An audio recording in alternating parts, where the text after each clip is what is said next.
नमस्कार दोस्तों, मैं रविशेखर कुमार अपने एजुकेशनल चैनल जीएस सब्सक्राइबर पर एक बार पुनः आपका स्वागत करता हूं। दोस्तों, हमने मगध के उत्थान या मगध के उत्कर्ष में 4 राजवंशों के बारे में पढ़ा था। चौथा राजवंश जो मौर्य राजवंश है उसके बारे में भी हमने पढ़ा है और ख़ास करके मौर्य वंश के 2 प्रमुख शासक जैसे कि प्रथम मौर्य वंश के संस्थापक चंद्रगुप्त मौर्य एवं उनके पुत्र बिंदुसार के बारे में हमने बहुत ही अच्छी तरह से पढ़ लिया है और आशा करते हैं कि अगर आप उससे संबंधित कुछ क्वेश्चन बना रहे होंगे तो सारा सवाल आपसे बन रहा होगा। आगे आज हम लोग अशोक के बारे में देखने के लिए जा रहे हैं। थोड़ा सा यह चैप्टर बड़ा है, इसलिए यह 3 वीडियो में कंप्लीट आपका होगा। पहला वीडियो हमने दे दिया है, यह दूसरा पार्ट है और तीसरे पार्ट में हम मौर्य काल के शासन व्यवस्था के बारे में जानकारी प्राप्त करेंगे। ताइए मौर्य वंश के सब प्रमुख शासक अशोक, जिसे अशोक महान के नाम से भी जाना जाता है, उसके बारे में हम लोग पढ़ते हैं।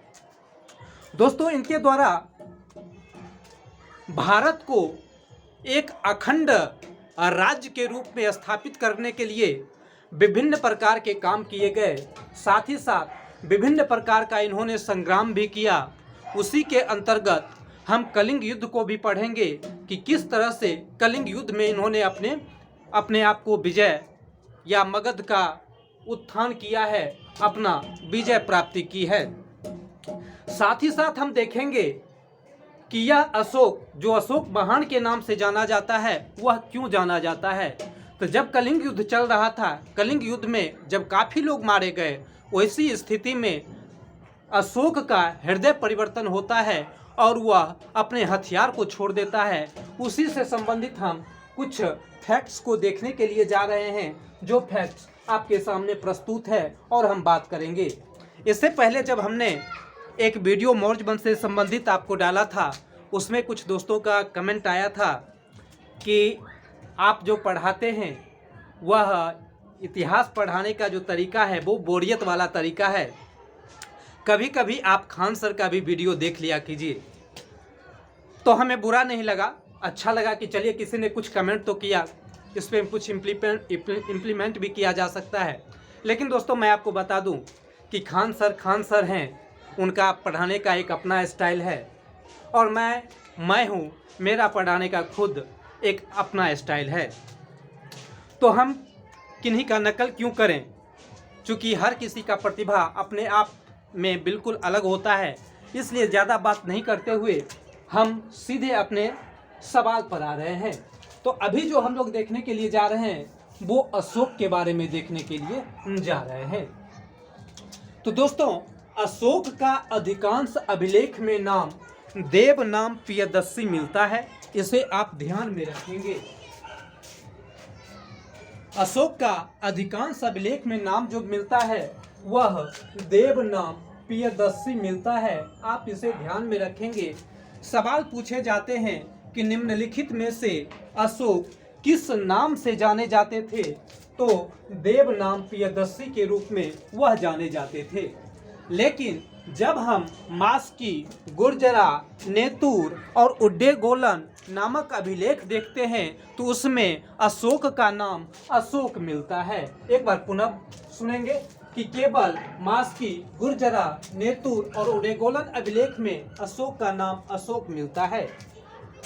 दोस्तों, अशोक के पिता का नाम बिंदुसार, उनकी माता का नाम सुब्रदांगी, उनकी पत्नी विदिशा महादेवी, कारुबाकी, पद्मावती, उनके पुत्र तीबर, महेंद्र, पुत्री संघमित्रा, चारुमती आदि मिलता है। यहाँ पर ध्यान रखेंगे उनके माता पिता का नाम, उनकी पत्नी का नाम, उनके पुत्र और पुत्री का नाम, क्योंकि इसमें से कुछ ऐसे भी फैक्ट्स हैं जैसे महेंद्र और उनके साथ उनकी बहन जो संघमित्रा है, वो लोग श्रीलंका में बौद्ध धर्म के प्रचार प्रसार के लिए भी गए थे। तो एक बार पुनः हम देखते हैं कि अशोक के पिता बिंदुसार थे, उनकी माता सुब्रदांगी थी, पत्नी विदिशा महादेवी, कारुबाकी और पद्मावती थी, पुत्र तीबर और महेंद्र थे, पुत्री संघमित्रा और चारुमती थी।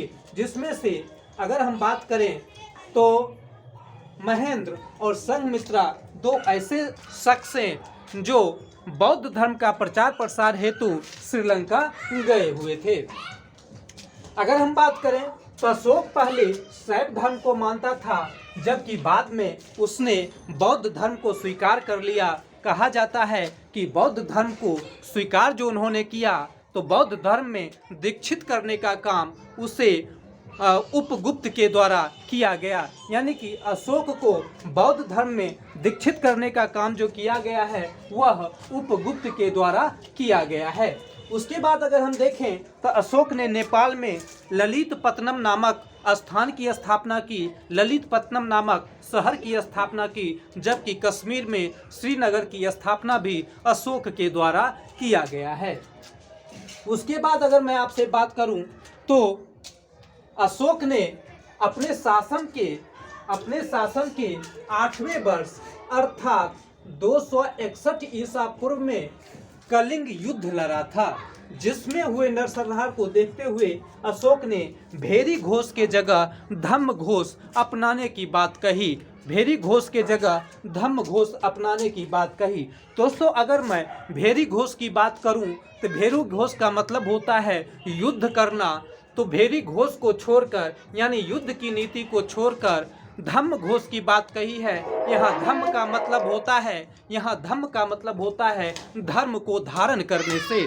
धर्म को धारण करने का मतलब होता है इंसान के द्वारा इंसानियत को अपनाना, मानव के द्वारा मानवता को अपनाना। एक बार पुनः हम देखते हैं कि अशोक ने अपने शासन के 8वें वर्ष अर्थात 261 ईसा पूर्व में कलिंग युद्ध लड़ा, जिसमें हुए नरसंहार को देखते हुए अशोक ने भेरी घोष के जगह धम्म घोष को अपनाने की बात कही है। उसके बाद अगर हम देखें तो अशोक ने अपने जनता के नैतिक और आध्यात्मिक उत्थान के लिए जो प्रयास किया है उसे अभिलेखों में धम्म की नीति कहा गया है। यानी कलिंग युद्ध के पश्चात अशोक में जो परिवर्तन हुआ वह उसी प्रकार का परिवर्तन अपने जनता में भी देखना चाहता था, इसीलिए उसने अभिलेख लिखवाए और उस अभिलेख में धम्म की नीति के बारे में बताया गया है। एक बार पुनः सुनेंगे। अशोक ने अपने जनता के नैतिक और आध्यात्मिक उत्थान के लिए जो प्रयास किया उसे अभिलेख में धम्म की नीति कहा गया है। अगर हम कहें कि धम्म की नीति के तहत जो व्याख्याएं की गई वह बौद्ध ग्रंथ दिव्यावदान के राहुलोवाद सूक्त से मिलता है या राहुलोवाद सूक्त से लिया गया है।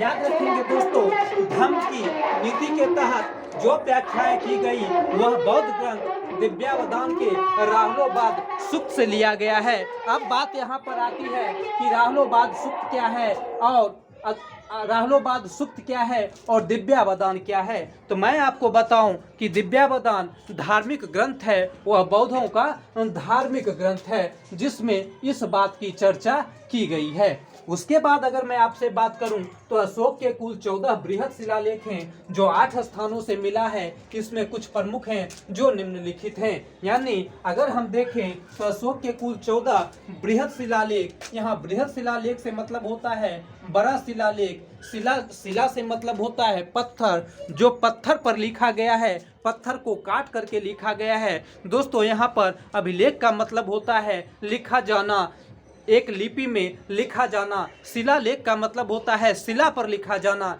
यानी कि पत्थर पर काट करके लिखा जाना। एक बार पुनः सुनेंगे। अशोक के कुल 14 बृहद शिलालेख हैं जो 8 स्थानों से मिला है। इसमें से कुछ निम्नलिखित हैं जो परीक्षा के दृष्टिकोण से काफी महत्वपूर्ण है, इसके बारे में हम लोग देखने के लिए जा रहे हैं।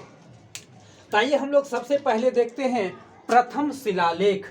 आखिर प्रथम शिलालेख में क्या दिया हुआ है और यहाँ से क्या सवाल पूछता है, इसको भी हम देखने के लिए जा रहे हैं। तो शिलालेख प्रथम, इसमें पशु बलि की निंदा की गई है। दोस्तों, प्रथम शिलालेख जो है उसमें पशु बलि की निंदा की गई है और उसमें लिखा गया है यानी कहा गया है कि अभी दरबार में यानी कि अशोक के दरबार में 2 मोर और 1 हिरन मारे जाएंगे। बाद में यह वध या यह हत्या भी बंद कर दी जाएगी।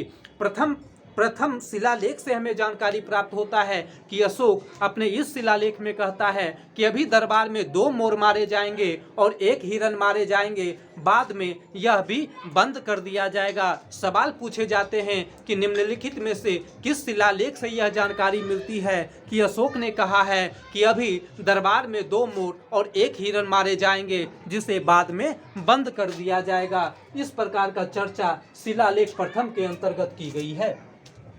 अगर हम दूसरा शिलालेख की बात करें तो इसमें मानव और पशुओं के लिए अस्पताल खोले जाने की बात की गई है। दोस्तों, अगर द्वितीय शिलालेख आप देखेंगे तो द्वितीय शिलालेख में उन्होंने मानव और जानवरों दोनों के प्रति, मानव और पशुओं के प्रति दोनों के प्रति अगाध प्रेम को दर्शाया है। उन्होंने कहा है कि हम ऐसे अस्पताल का निर्माण करेंगे जहां पशुओं के साथ साथ इंसानों का इलाज भी किया जा सकता है, यानी इंसानों के साथ साथ पशुओं के लिए भी अस्पताल खोले जाने की बात की गई है। तो यह किस में किया गया है? तो द्वितीय शिलालेख में किया गया है। प्रथम शिलालेख में क्या कहा गया है? तो प्रथम शिलालेख में पशुओं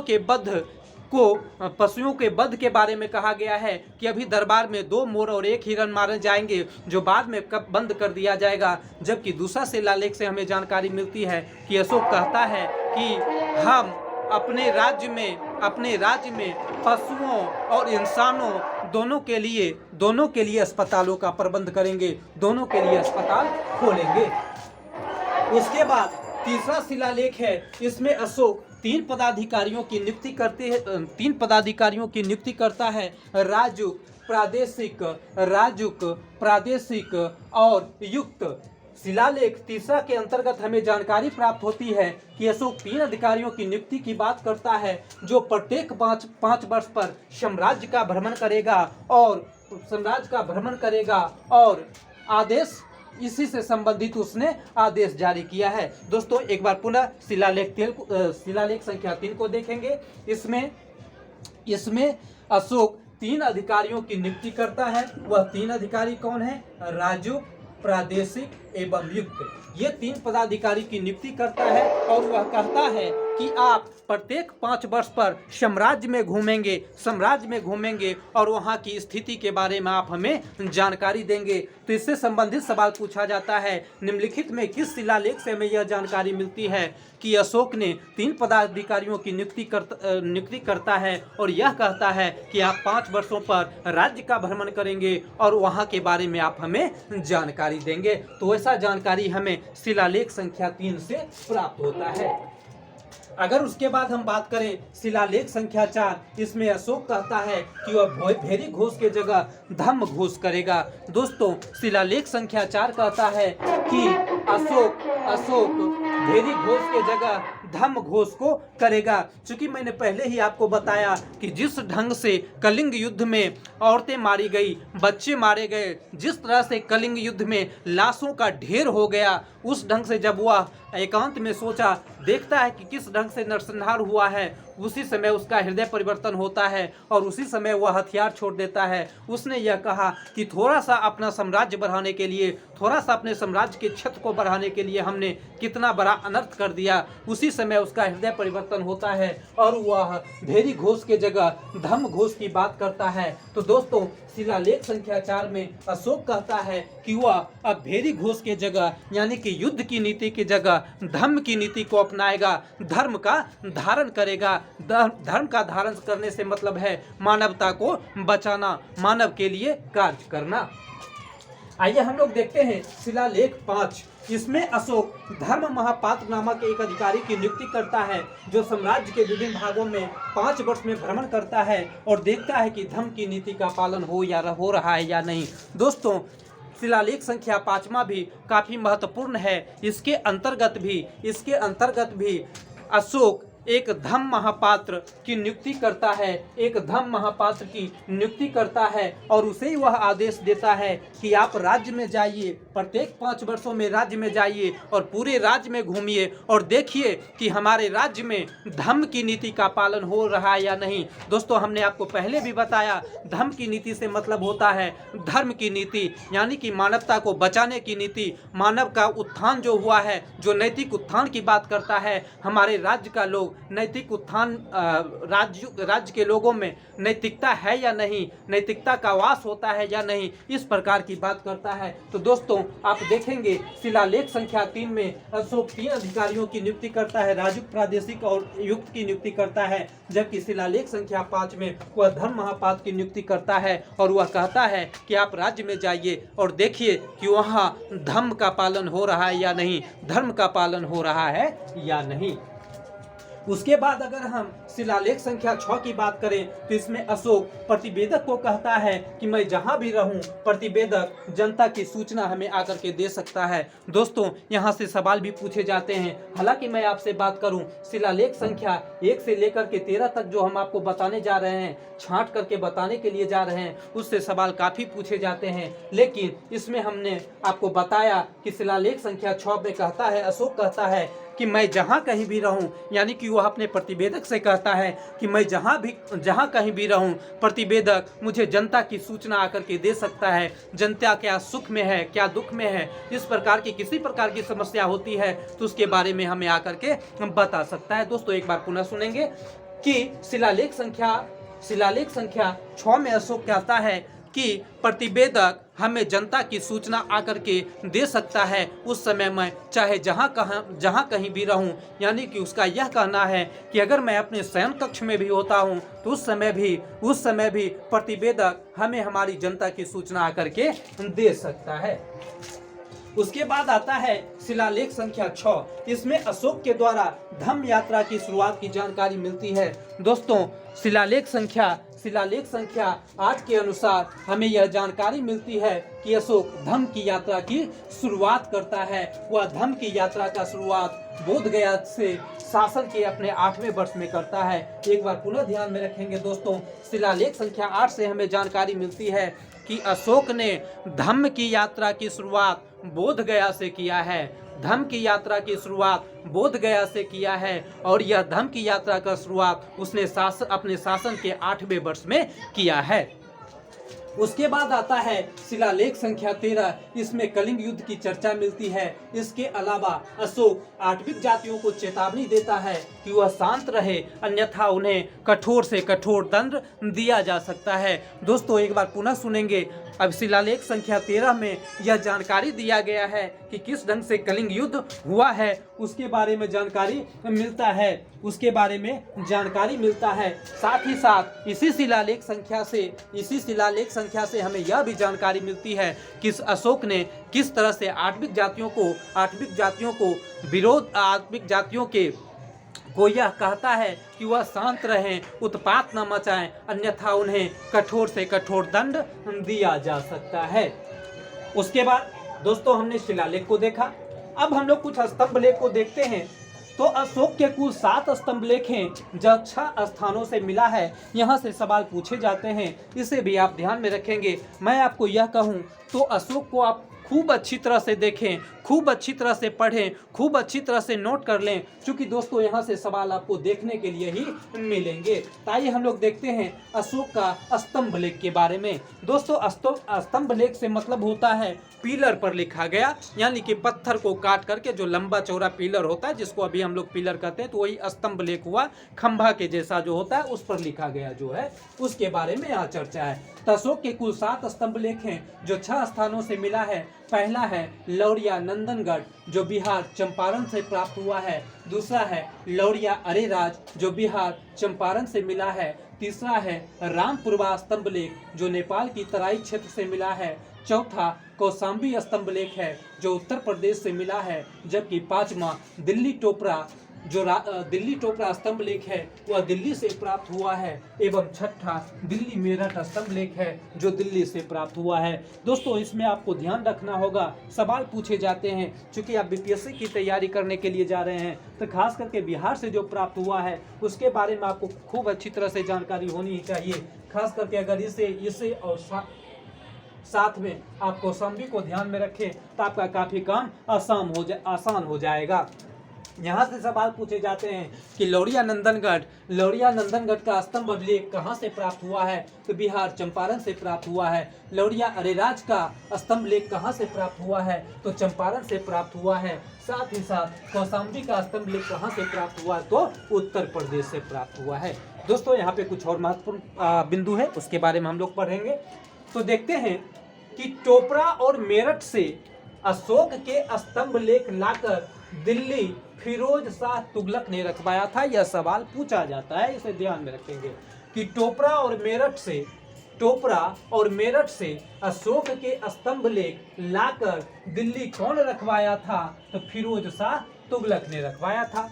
दूसरा सवाल है कौशाम्बी स्तंभ लेख से 4 शासक अशोक, समुद्रगुप्त, अकबर और जहांगीर से संबंधित है। यानी कौशाम्बी स्तंभ लेख जो है वह 4 शासकों से संबंधित है, अशोक, समुद्रगुप्त, अकबर और जहांगीर से संबंधित है। दोस्तों बिहार का जब आप एग्जाम देते हैं इसलिए आपको इनके बारे में जानकारी रखनी ही होगी, क्योंकि आप देख रहे हैं कि अशोक सबसे महान शासक है जिसके बारे में सवाल आपसे बिहार में पूछे जाते हैं। तो ध्यान में रखना होगा, सवाल पूछे जाते हैं कि कौशाम्बी स्तंभ लेख से कौन कौन से शासक संबंधित हैं, तो वहाँ पर हम देखते हैं अशोक संबंधित है, समुद्रगुप्त संबंधित है, अकबर संबंधित है और जहांगीर संबंधित है। उसके बाद कुछ गुहा लेख के बारे में है, तो गुहा लेख के बारे में हम लोग देख रहे हैं। दोस्तों गुहा लेख से मतलब होता है यहाँ कि पहाड़ियों में काट करके जो अभिलेख लिखा गया है उसे गुहा लेख कहा जाता है। पहाड़ियों में काट करके जो गुफा में अभिलेख लिखा गया है